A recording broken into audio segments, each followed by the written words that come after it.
Ang pag-ulan ng snow dito sa Alaska ay napakagandang tignan kung tama lang at hindi sobrang dami.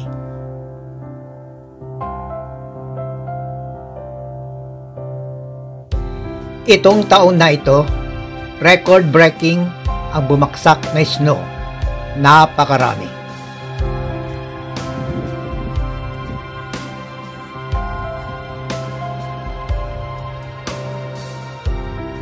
Kaya naman sa sobrang dami, hindi na nakayanan ng bubungan namin sa may patio.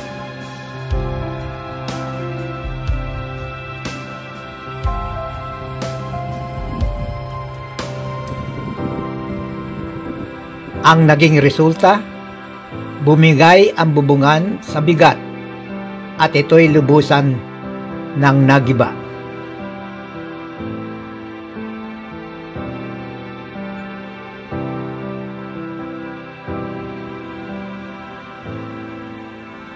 Nakakalungkot ang nangyari, subalit isa lang yan sa mga hindi magandang dulot ng pag-ulan ng snow.